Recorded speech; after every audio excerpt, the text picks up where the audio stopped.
What's the state of your website? If you're looking for a new digital experience platform or DXP to run your digital experiences, I have the book for you.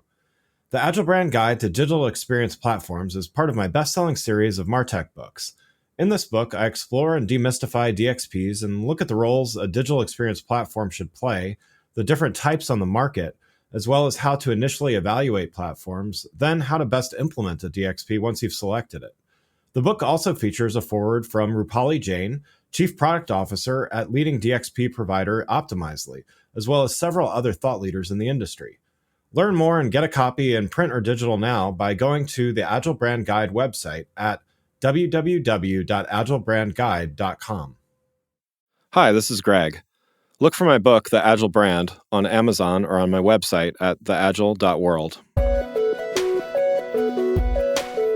Welcome to the second episode of The Agile World. In the last episode, I talked a little bit about branding as vocabulary and how it's really our job as branders and marketers to teach people the words and phrases and meanings that we want people to use when not only they think about our brand, but when they talk about it with others, when they share things on social media, when they're recommending us to their friends. Today, I'm going to talk about how a brand is more than a logo. I come from a design background, so part of the graphic design aspect of branding certainly is something that's fascinating to me. I've certainly designed a lot of logos over the years. It's something that when a company rebrands, it's one of the first things that I look at is the graphic component of it. But we know that that's really just one component. And a great logo can certainly be memorable. It can win you awards. It can adorn T-shirts and buildings and so on and so forth. But at the end of the day, a logo is meant to represent something much larger. And even mediocre graphic logos can represent something much, much bigger and much more meaningful to people.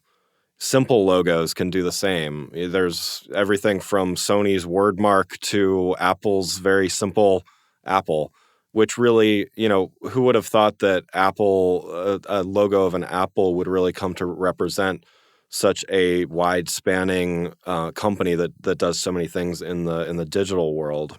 There's a quote by Seth Godin that I used in my book, The Agile Brand, that says, "A brand is the set of expectations, memories, stories, and relationships that, taken together, account for a consumer's decision to choose one product or service over another."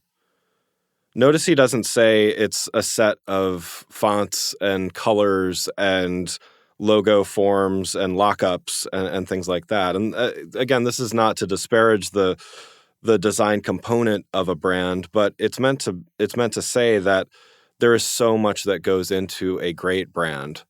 Again, a brand can have a representation of a piece of fruit and still mean so much in so many people's lives that has absolutely nothing to do with food. This also comes into play as really the evolution of brands over time.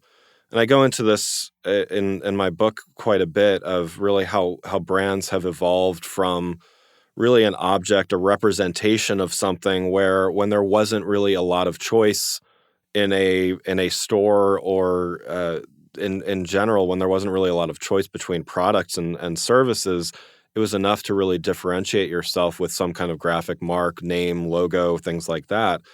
But as times have become increasingly complex, as there's more competition, as there's more ability to differentiate and niche markets, all of those types of things, a brand has to become more complex as well. And so in addition to names and logos, it needs to incorporate ideas. It also needs to incorporate the experience that you have with that brand. In a few episodes, I'm going to talk a lot more about this evolution of brands and not only what has changed, but why it's changed and what this has done to the relationship between brands and consumers. But for this episode, I thought it was important that we really just highlight how important it is to think holistically about your brand. It's while a graphic component of it can be important and is important, there's so much more that goes into that. And you really, the successful brands that you know of, that you remember, while you remember a logo, there's so much more to them. When the experience is great, when the message really resonates, when they really solve a problem or a challenge in your life, that brand really resonates with you. If you enjoyed this episode and found it helpful, please rate the show on iTunes or contact me through my website at theagile.world. You can find my books, The Agile Brand and The Agile Web, on Amazon and on my website at theagile.world.